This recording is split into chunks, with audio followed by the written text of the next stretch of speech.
अभी तक हम 3 कॉन्सेप्ट देख चुके हैं, जिसमें सबसे पहले हमने चार्ज को देखा और चार्ज की यूनिट कोलम।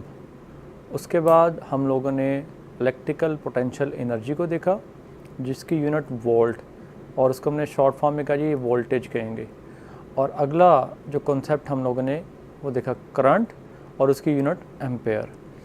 अब हमारे पास इलेक्ट्रिकल पोटेंशियल एनर्जी आ गई।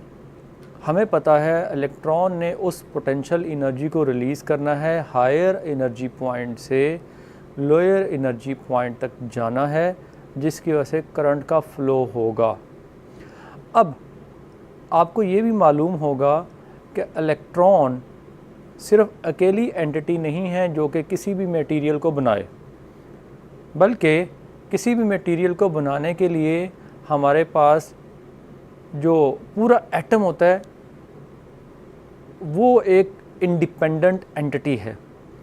अब एटम के अंदर जो इलेक्ट्रॉन वो मूवेबल पार्ट है, वो रिवॉल्व कर रहे हैं अराउंड द न्यूक्लियस।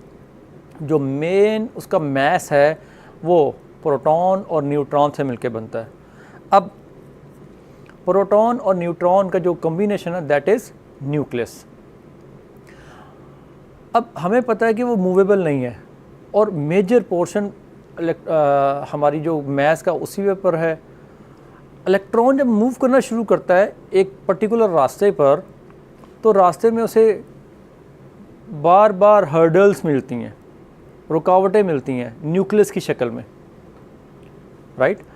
तो क्या होता है कि इलेक्ट्रॉन उसे टकरा कर कभी डाइवर्ट, उसका पाथ डाइवर्ट होगा। आप एग्जांपल लें, आपको मैं कहूँ कि आपने 100 मीटर दौड़ना है और एक पॉइंट को हाथ लगा के आना है, तो क्या होगा? और आपको रोकने वाला कोई नहीं है, तो आप बड़ी स्पीड से दौड़ना शुरू करेंगे और 100 मीटर तक आप पहुंच जाएंगे। लेकिन अगर मैं आपको कहूं कि आपने 100 मीटर दौड़ना है और अपोजिट साइड से 10 बंदे रास्ते में खड़े हुए आपको मिलेंगे जिन्होंने पूरी दीवार बनाई हुई है, और वो एक ही दीवार नहीं है, मुख्तलिफ हर्डल्स हैं दरमियान में, ठीक है। या इस तरह का फेंसिंग है, जो फेंस दौड़ होती है जिसमें बार बार छलांग लगानी पड़ती है। तो हम उस एग्जांपल को जहन में रखें तो क्या होगा, इलेक्ट्रॉन जिस तरह आपको दौड़ते हुए बार बार क्या होगा, आपकी स्पीड भी स्लो होगी और आपको वो रुकावट हटाने के लिए एनर्जी भी लगानी पड़ेगी। इसी तरह इलेक्ट्रॉन जब वो एक हाई एनर्जी पॉइंट से लो एनर्जी पॉइंट की तरफ जा रहा होता है, तो उसके रास्ते में उसको रुकावटें मिलती हैं न्यूक्लियस की शक्ल में। मैं सिर्फ न्यूक्लियस की बात ही करूँगा कि उसके वो और भी चीज़ें हैं, और भी फैक्टर्स हैं, अभी हम उसकी तरफ नहीं जाते, हम सिर्फ न्यूक्लियस की बात करते हैं।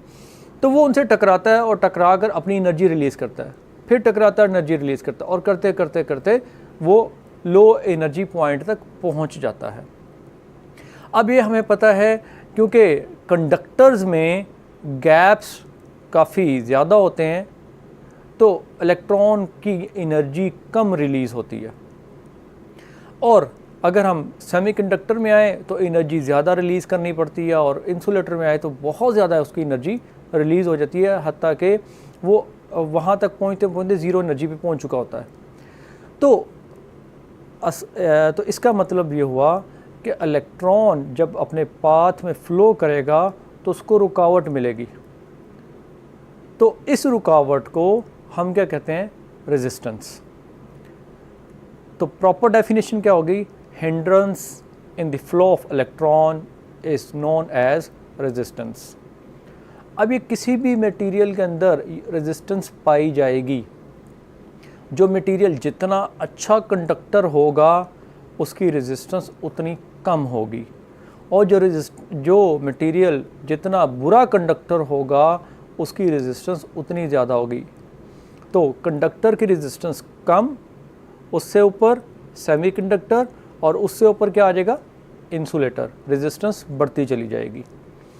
अब रेजिस्टेंस इसका मतलब हर मटेरियल के अंदर पाई जाती है, लेकिन हम कुछ ऐसे कंपोनेंट्स बनाते हैं जिसमें हम डेलिब्रेटली हम रेजिस्टेंस ऐड करना चाहते हैं ताकि करंट को कंट्रोल किया जा सके। तो वो कंपोनेंट जिससे जो रेजिस्टेंस प्रोवाइड करते हैं, those components are known as resistors. तो उम्मीद है आप लोगों को रेजिस्टेंस का कॉन्सेप्ट समझ आ गया होगा।